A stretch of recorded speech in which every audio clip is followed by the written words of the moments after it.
Magandang hapon po mga kababayan. Kayo'y nakikinig dito lamang sa Radyo Migrante.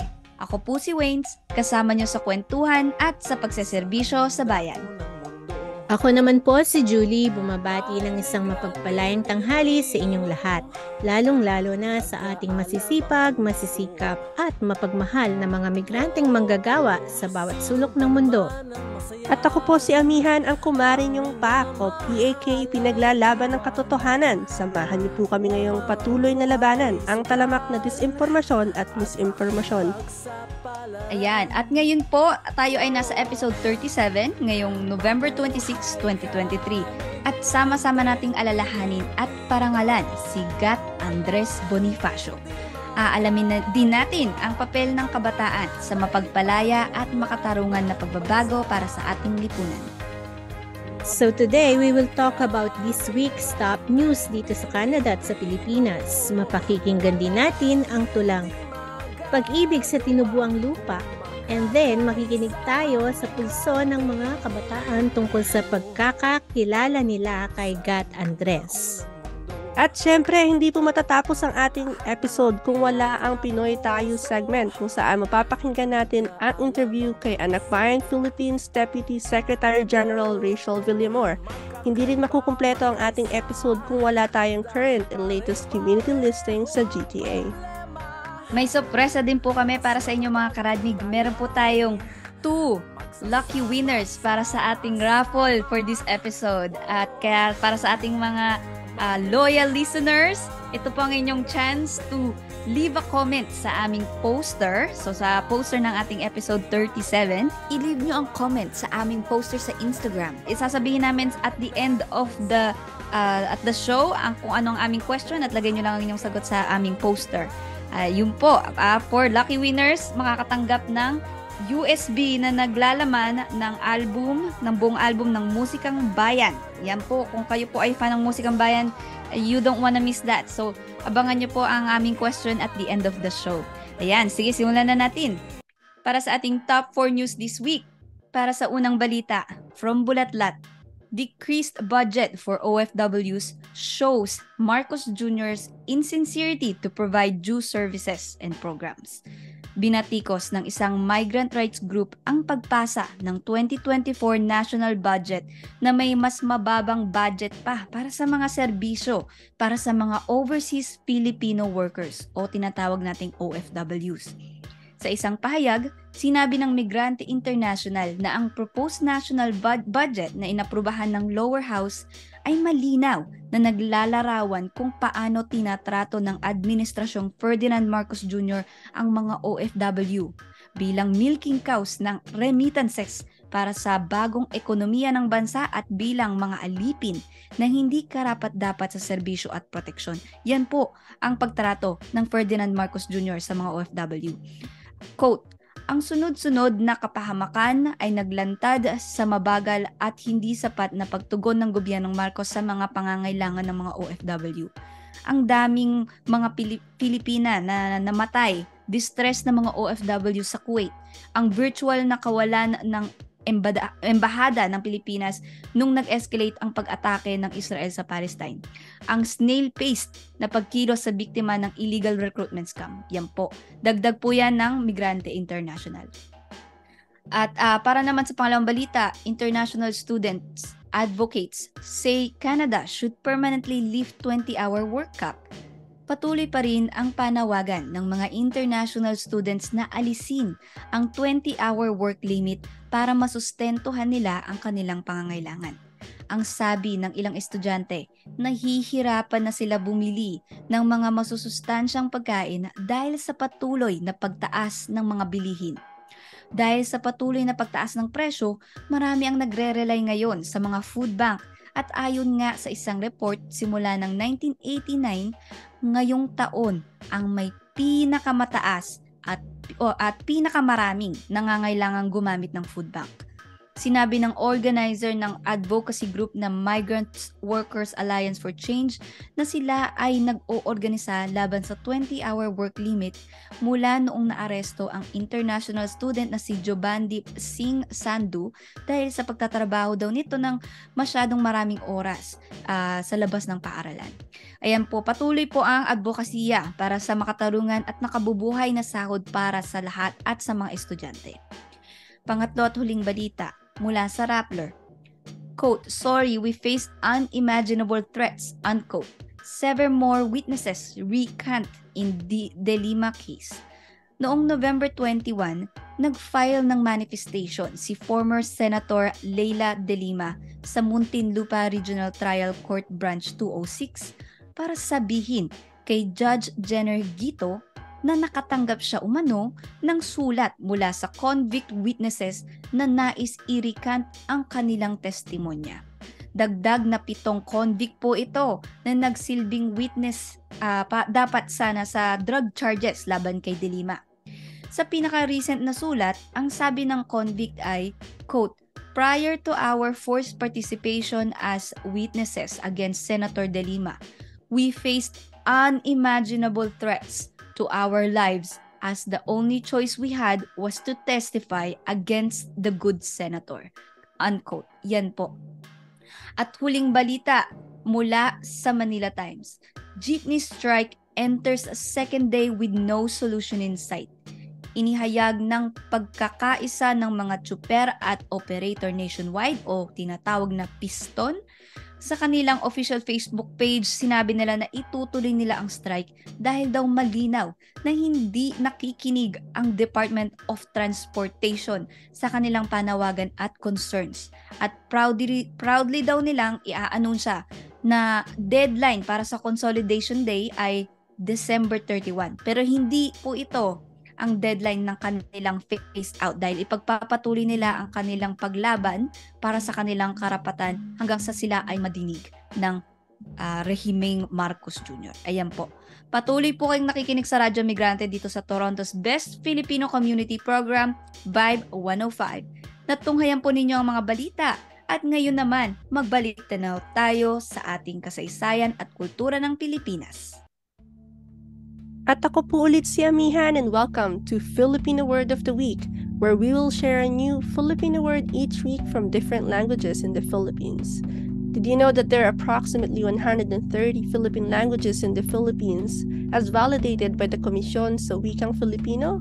The main languages include Tagalog, Cebuano, Ilocano, Hiligaynon, Waray, Bicolano, and many more. For this week, we bring to you the Tagalog word, gat. Sa mababang lupain ng Luzon, kilala ang Tagalog nobility bilang maginoo at ang galing lang sa angka ng Maharlika ang kasama sa maginoo class. Ang kanilang katanyagan ay nakadepende sa kasikatan ng kanilang mga ninuno o kanilang kayamanan at katapangan sa labanan o digmaan. Regardless of gender, ang mga miyembro ng maginoo class ay tinatawag na ginoo. Ang proper names ng mga maginoo na Maharlika ay pinangungunahan ng titulong gat para sa mga lalaki at dayang naman para sa mga babae, nakatumbas ng Panginoon at ginang. Ang titulong gat ay nagmula sa pinikiling salitang pamagat na ang ibig sabihin ay title. So let's use it in a sentence at mas kilalanin na rin natin ang isa sa mga pinakasikat na gat, si Andres Bonifacio. Sino ba si Gat Andres Bonifacio? Ayan, napakagandang tanong. Thanks for asking. So, si Andres Bonifacio ang tinaguriang ama ng Rebolusyong Pilipino dahil sa kaniyang papel sa paglaban sa kolonyalistang Espanya. Kilala rin siya bilang ama ng Katipunan, isang secret revolutionary society na itinatag noong 1892. Ang layunin ng Katipunan ay maatim ang kalayaan ng Pilipinas mula sa Espanya sa pamamagitan ng isang revolusyon. Ipinanganak si Bonifacio sa Tondo, Manila noong Nobyembre 30, 1863, kaya ang Bonifacio Day ay pinagdiriwang taon-taon tuwing ika-30 ng Nobyembre. Si Andres ay isang masugid na mambabasa at binasa niya ang lahat ng mga sinulat ni Jose Rizal, isa ring pambansang bayani, pati na rin ang Biblia at ang kasaysayan ng Rebolusyong Pranses. Wow, bookworm pala. Oo naman. Kaya, pawansang bayani. Ang kanyang mga kakayahan sa pamumuno ay nagbigay daan sa kanya upang makapag-organisa ng isang malaking tagasunod habang siya ay naghahanda na mag-aklas laban sa mga otoridad ng Espanya. Gayunpaman, bago matake ang kanyang grupo, nadiskubre sila ng kura paroko sa Tondo na nagsumbong sa kanila sa mga otoridad ng Espanya. Buti na lamang, si Bonifacio at ang kanyang mga tauhan ay nakatakas sa burol ng Balintawak. Doon noong Agosto 26, 1896, itinaas ni Bonifacio at ng kanyang mga tauhan ng kanilang mga triple at saber habang sumisigaw ng mabuhay ang katipunan, mabuhay ang kalayaan ng Pilipinas. Agad nilang pinunit ang kanilang mga sedula na sumisigaw ng kalayaan! Kalayaan! Kalayaan! Ang kaganapang ito ay nakilala bilang Cry of Balintawak at ginugunita taon-taon tuwing Agosto 26 sa paanan ng monumento na itinayo bilang parangal kay Bonifacio at ang kanyang mga tagasunod. Ang revolusyon laban sa Espanya ay mabilis na lumaganap sa buong bansa at gayunpaman ang mahinang armado at kulang sa armas sa mga Pilipino ay no match sa Spanish Army. And to make matters worse para kay Bonifacio, may dumating na isang batang revolusyonaryo sa Cavite na nagngangalang Emilio Aguinaldo. Nagresulta ito ng tungkalian sa pagitan ng dalawa para sa pamumuno at dahil dito, nahati ang grupo sa dalawang pangkat, ang magdalo sa ilalim ni Aguinaldo at ang magdiwang sa ilalim ni Bonifacio. Isang marahas na konfrontasyon sa pamamagitan ng dalawang grupo ang naganap at noong 10 ng Mayo 1897, si Bonifacio at ang kanyang kapatid ay tinraidor at ipinapatay ni Aguinaldo sa kanyang mga tauhan. Ayun, maraming salamat sa pag-share ng buong ang buhay ni Gat Andres Bonifacio. Alam niyo mga karamig, 'di ba, si Aguinaldo yan ang nakipagsabuatan sa Amerika at naging unang pangulo ng tinayong Republika ng Pilipinas. Na nasa ilalim pa rin ng kontrol ng Amerika dahil yun nga, 'di ba, we were granted independence, quote unquote, instead of ang tawag doon? Pinaglaban. Yeah. Iginiit. Oo, kasi. Iginiit, yon. Iginiit na kalayaan. O, sige, pwede na rin. Yun ang word of the day din pala. Giniit. Yeah. Okay, so eto ang isang trivia para sa inyo. Unlike Gat Jose Rizal na ginugunita sa araw ng kanyang pagkamatay, si Gat Andres Bonifacio ay ginugunita naman sa araw ng kanyang kapanganakan. Bakit kanyo? Dahil ang mga pumatay sa ating pambansang bayani na si Bonifacio ay mga kapwa natin Pilipino. Specifically, tauhan ng naging unang presidente natin. O diba, what does that say about our government and our quote-unquote sovereignty? Ayun, yun na nga. So, maraming salamat sa mga komento, mga karadmik. So, salamat sa pakikinig. And join us again next week to learn another Filipino word. Talagang mag-tune in ang mga kababayan natin sa segment na yan dahil it's a really good way to expand our vocabulary at para na rin matuto kung tungkol sa ating history. Maraming salamat, Amihan. At para naman sa susunod nating segment, lumubog tayo sa ating kulturang Pilipino. Ngayon naman, para sa kulturang Pilipino, ako po si Julie. Nais nyo bang makadiskubre ng mga makabuluhang kanta at tula mula sa iba't ibang musikero at makata? Ang segment na ito ay magsisilbing espasyo para sa iba't ibang pagtatanghal ng mga talento ng ating kababayang Pilipino. Ang featured poem ngayong linggo ay ang Pag-ibig sa Tinubuang Lupa na isinulat ng pambansang bayani natin na si Andres Bonifacio at kinanta ng Inang Laya. Pakinggan po natin.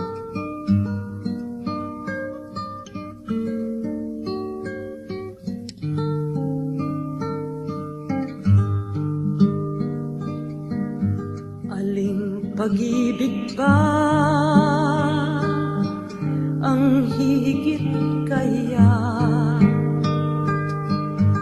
sa pagkadalisay at pagkadakila gaya ng pag-ibig sa tinubuang lupa. Aling pag-ibig ba wala nang wala, walang mahalagang hindi inihandog ng may pusong wagas sa bayang nakupok, dugo'y yaman dunong, katiis at pagod, buhay mayabuting magkalagot-lagot, ang nakaraan, panahon ng alim, ang inasahang araw na darating ng pagkatimawa ng mga lipin, liban pa sa bayan, saan tatanghalin, sa abang-abang mawalay sa bayan, gunita may laging sa bibig ng lumbay, walang alaala't inasamasam, kundi ang makita'y lupang tinubuan.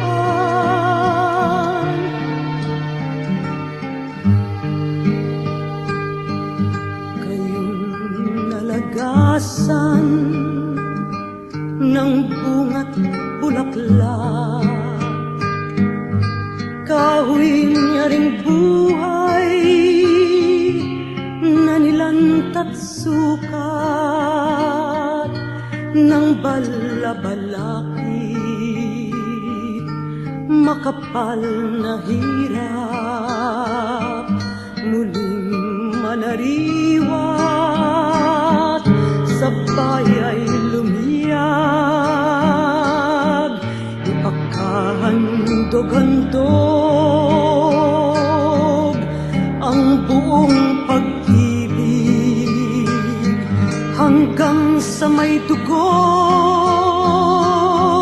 ubusing itigis kung sa pagtatanggol buhay ang kapalit. Ito'y kapalaran at tunay na langit, aling pag-ibig pa ang higit kaya. Anong masasabi nyo sa kantang ito, mga karadnig? Napakaganda ng kanta, no? Una-una talaga napansin ko yung pahuli na kanta ay nung lyrics na sinabing hanggang sa may dugong ubusing itigis, kung sa pagtatanggol buhay ay kapalit, ito'y kapalaran na tunay na langit. Na para ba talagang sinasabing ang buhay natin ay para talaga sa pagtatanggol sa bayan. Napakaganda lang. And I think that resonates with me. Yeah, actually, yung kanta na yan, isa yan sa mga paborito kong pinakikinggan kapag medyo nade-demoralize ako sa mga nangyayari sa paligid natin. Sabi nga, itong kanta na to, itong tula na isinulat ni Gat Andres Bonifacio ay nagsisilbing awit para sa nasyonalismong Pilipino. At isa itong panawagan sa pagkilos para sa mga mamamayan ng bansa na huwag kalimutan ang kanilang pagmamahal sa Pilipinas kahit na nasa ibang bansa na sila, at ipaglaban ang kalayaan at dignidad ng bayang Pilipinas. Yun. So sana po nagustuhan nyo ang aming featured song and poem of the day. At muli, ako po si Julie, lagi niyong maaasahan na maghahandog ng makabuluhang musika, tula at marami pang iba na nagdidiwang ng kulturang Pilipino dito lang sa Radio Migrante 105.5 FM. Patuloy po kayong nakikinig sa Radyo Migrante dito sa Toronto's Best Filipino Community Program, Vibe 105. Huwag kayong aalis mga kababayan, makakasama natin si Rachel Villamor, ang Deputy Secretary General ng Anak Bayan Philippines. Pag-uusapan natin kung ano ba ang papel ng kabataan para sa makamasa na pagbabago ng ating lipunan. At syempre, tatalakayin din natin ang pag-abot ng Anak Bayan ng kanilang 25 taon na walang pagod na pagseserbisyo para sa paglaya at pag-atim ng hustisya para sa ating bayan. Mapapakinggan po natin yan after the break.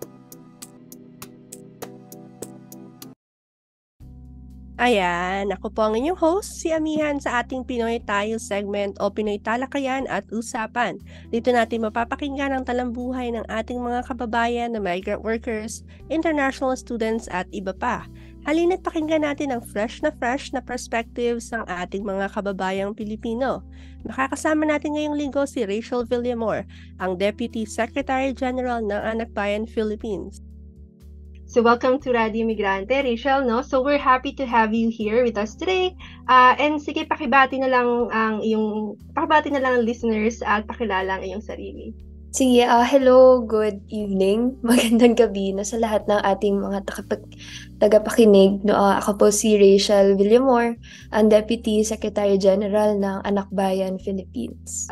Basically, no, yung Anak Bayan, isa siyang comprehensive national democratic mass organization na naniniwala at its core na ang lipunan Pilipino ay semi-colonial and semi-feudal. No? So, very crucial yon no, sa orientation ng Anak Bayan dahil dito nakabatay no, yung kanyang isinusulong na program and alternative which is the National Democratic Struggle. No? So, naniniwala ito na may tatlong salot ng lipunan Pilipino, no, yung imperialism, bureaucrat capitalism, and feudalism. At its core, no, yung pambansang demokrasya or national democracy ay ang kanyang inihahain na alternatiba para ganap na maranasan o matamasan ng kabataan at mamamayang Pilipino yung kalayaan, no, demokrasya at kanilang mga karapatan. So parang in brief lang, no, pambansa siya dahil pangunahin niyang ipinaglalaban yung national sovereignty natin laban sa US imperialism dahil kinikilala natin maging sa kasalukuyan hindi pa din tunay na malaya no yung Pilipinas. Bagamat wala na yung direct colonialism na kung saan nandito ang US mismo sa Pilipinas, nananatili yung kanilang control, influence, power no over the Philippine economy, culture, at politics. Sa kabilang banda, kaya siya democratic dahil pangunahin niyang inilulunsad niyong pakikibakang magsasaka para sa lupa bilang mayorya no, ng populasyon ng Pilipinas. Kaakibat nito, yung pagtataguyod din no, ng demokratikong karapatan ng malawak na masa ng sambayanan. No? So, yun yung parang in-gist. Ano yung Anak Bayan? Kaya saklaw niya talaga, hindi lang yung issues ng mga kabataan, but rather yung issues din ng iba't ibang sektor dahil batid niya na hindi naman matatamasa yan ng kabataan, yung kanyang mga karapatan tulad na lang ng edukasyon, karapatan sa trabaho, lalo na kapag graduate bilang mga susunod na henerasyon ng mga manggagawa. Kung hindi niya isasanib o hindi siya makikiisa no, sa laban din ng ibang sektor no, ng ating lipunan.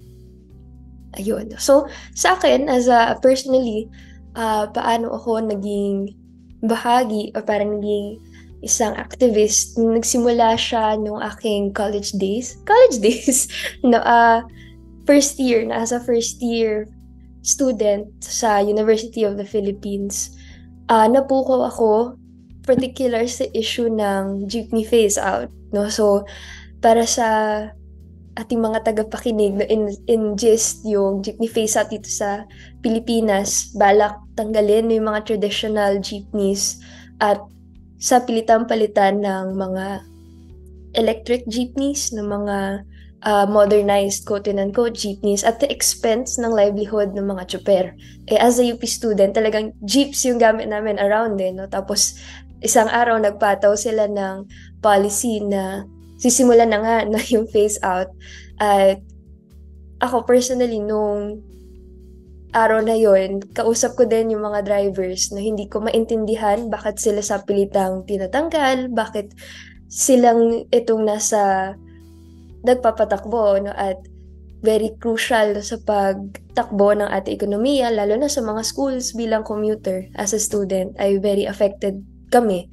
No, kaya nung ipinato yung phase out, hindi ako nagdalawang isip, sumali ako sa ipinatawag na protesta para labanan yon, kasama yung mga tsuper. At doon na nagsimula yung aking parang political awakening. Parang yung pag-alam ko din sa iba pang mga issues na, halimbawa, particular sa usapin ng phase out, hindi lang siya merely pagtanggal sa mga jeeps, but rather bahagi no ng neoliberal policies na ipinapato ng regime para sa ganansya ng corporations, so both local and multinational. Diyan na nagtuloy-tuloy na yung aking pag-alam, paggamit ng mga natututunan ko sa klase, hanggang sa mas nakita kong yung sarili ko mas madalas na no, sa mga picket line, sa mga sakahan, at doon mismo na nakikipag-aralan kasama ng mga magsasaka at mga manggagawa. Yun. Ayan. Ano ba yung mga pinakamahirap na parte, no, ng pagiging aktivista mo? At ano yung masaya? Let's say it's hard, it's a struggle talaga di ba? Pero let's see kung ano yung sa tingin mong pinakamasaya na parte ng pagiging aktivista. Sige, siguro simula ko dun sa pinakamahirap sa bahagi ko, no? Doon hindi ko sinasabing general siyang nararanasan ng lahat. Pero personally, yung isa, siyempre yung pagtanggap ng pamilya, ng kaibigan, ng friends. Kasi although totoo, madami din namang sumusuport, hindi naman, isang realidad din na may mga hindi pa naiintindihan or parang hindi din sumasang-ayon from the get-go na kung bakit pa ako sumasali sa ganitong mga activities and organizations. No, pero along the way, no, it's a process na paintindi sa kanila ano ba yung kabuluhan ng mga bagay na ito. No? So, sa tingin ko, isa yun sa pinakamahirap sa simula, primarily. Siguro pangalawa, of course, yung usapin ng security, no, safety and security as a Filipino activist. The political human rights climate in the Philippines is really intense, especially under the Marcos Duterte regime. But on the other side, pinakamasaya na bahagi, I guess it would be the collective living, collective struggle and action. Kasi despite all of these parang contradictions, yung mga struggles na kinakaharap personally as an activist, makikita mo yung hindi lang siya sense of fulfillment, pero yung pagkilala na mas malaki pa yung lahat ng ito mas malaki ito sa ating mga sarili, no? Tsaka doon mo nakikita yung parang papel mo bilang isang kabataan, bilang isang estudyante sa buong lipunan.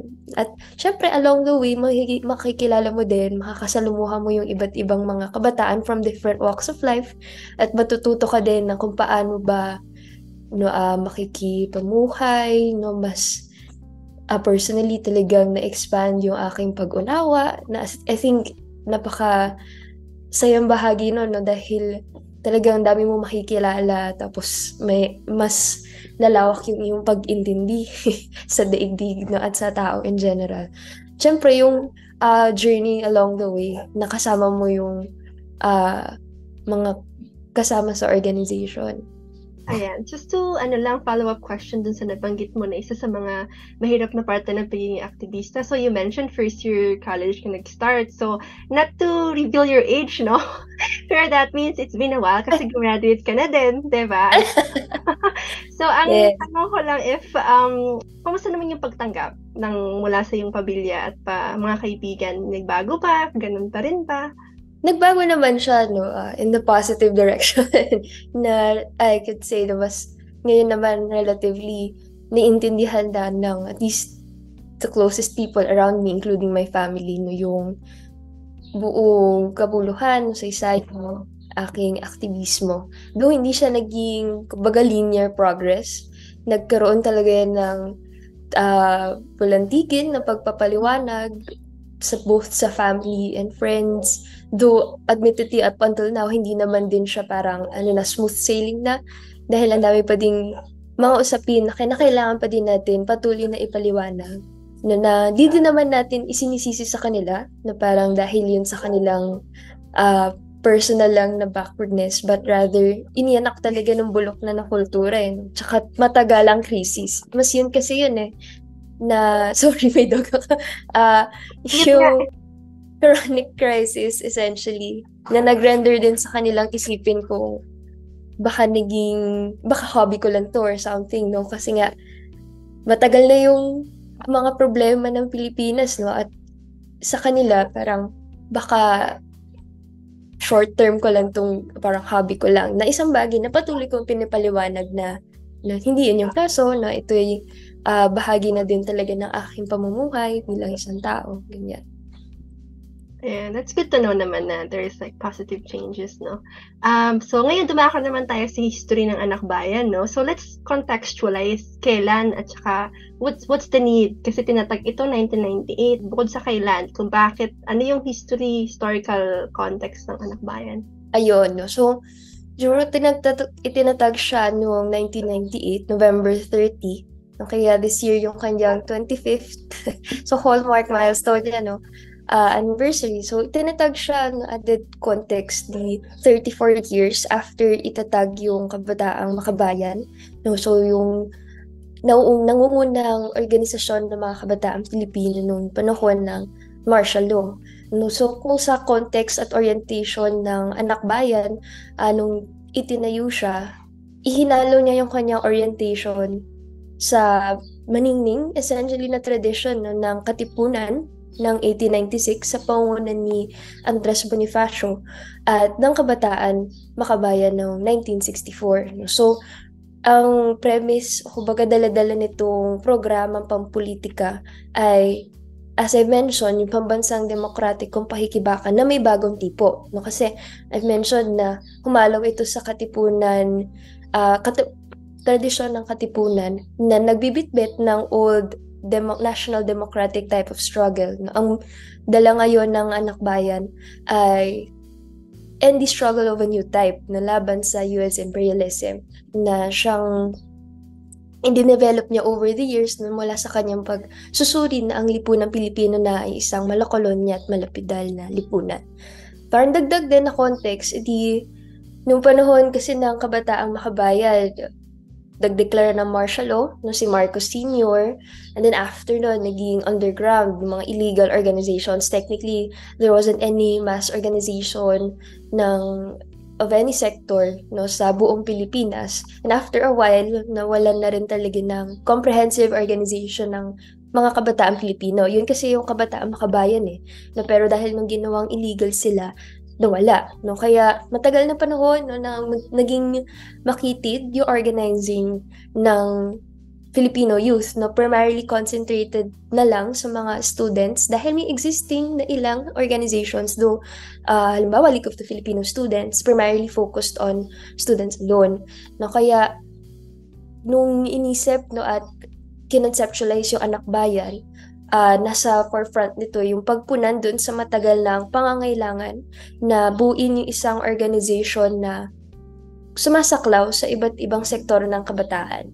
No, so yun yung doon niya nakukuha yung kanyang comprehensiveness, no, more than forging the ND struggle, no, yung kanyang pagkaugat mula sa malawak na masa ng kabataang manggagawa, kabataang magsasaka, maralitang lungsod, etc. So, yung pagtatatag ng Anak Bayan, major na tagumpay sa mga pagsisikap para palawaki at palakasin yung youth movement sa buong Pilipinas mula sa mga naging mga errors no in the past years no noong 80s sa organizing. Kaya onwards noong 1998 talagang lumaki yung membership ng Anak Bayan. Nakapumuno talaga siya hindi lang sa laban ng mga estudyante pero sa laban ng iba't ibang sektor. Yun. Ayan. So, 25 years na ang Anak Bayan, no?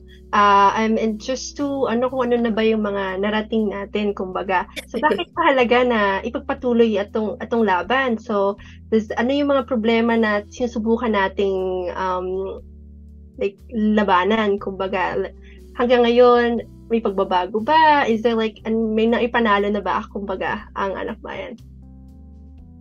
Madami, no?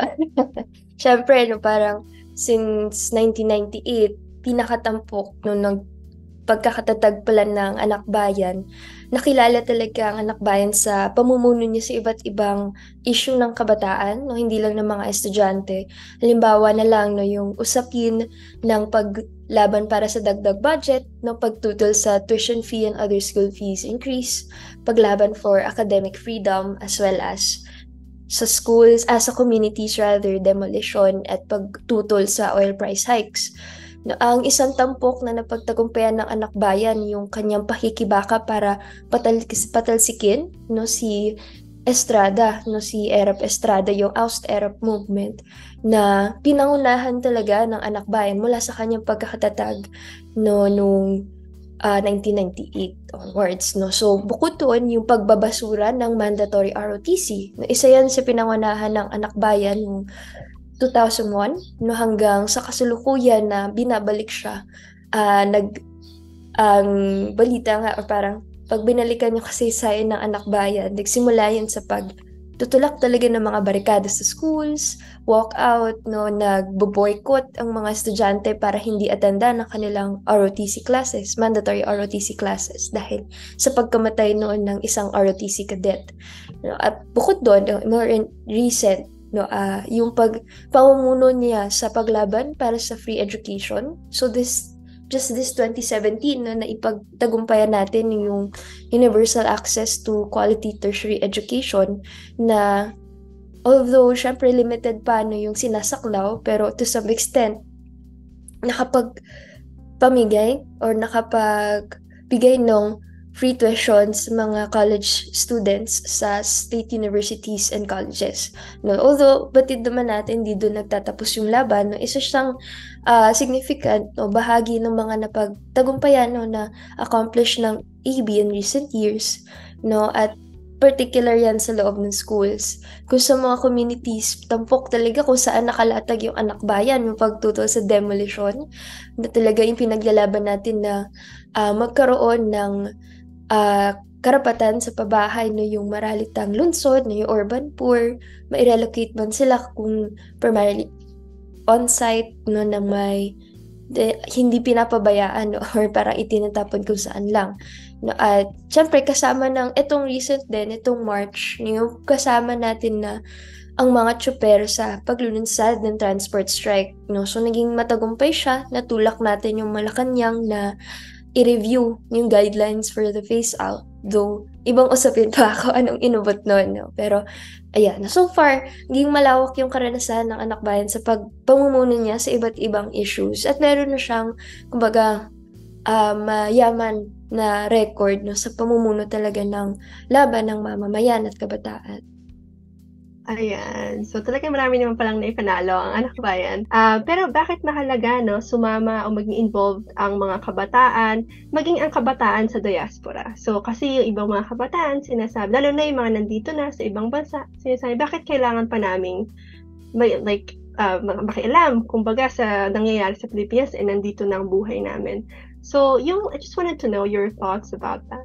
Let's start off dun sa bakit ba mahalaga sumama, no? So, sa atin naman, kung babaybayin natin yung kasaysayan ng Pilipinas, hindi mawawala dyan. Hindi lang ng Pilipinas, but ng daigdig. Hindi mawawala yung makasaysayang papel ng kabataan sa pag-ianak ng social change, no? So, yan yung tanging katangian ng kabataan, eh. Tayo yung, kumbaga sinasabi ng pag-asa ng bayan, no? Kung wala yung kabataan, hindi kumbaga magsasagnate, no, yung lipunan, hindi magkakaroon ng iba't ibang pamamaraan, no, para ikiit, no, yung karapatan ng mamamayan, no. So bahagi yun ng ating role.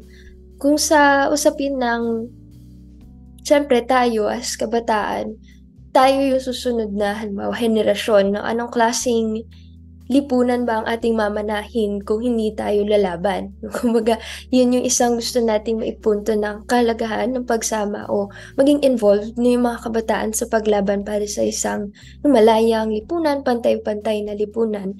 Kasi, at the end of it all, ang kinabukasan natin nung nakataya, no? ang susunod na henerasyon, no, dugo ng mga kabataan, no, ang magmamana ng lipunan. Kung sa bahagi ng mga kasama natin na sa diaspora, at ang sigurong masasabi ko, mahalaga pa din at very crucial yung pagluhok natin sa pakikibaka para laban sa binanggit ko, imperialismo, burokrata kapitalismo at feudalismo, dahil hindi na mawala at actually kahit pumunta pa tayo sa ibang bansa. Although totoo, iba ang social conditions, hindi nawawala kung bakit ba tayo natulak pumunta in the first place. No, kadalasan, ang dami-daming kabataan ang napipilitang pumunta sa abroad, no, para magtrabaho or mag-aral dahil sa kawalan ng oportunidad dito sa Pilipinas na alam natin hindi yan magiging sustainable in the future, no, yung ganyang kaayusan.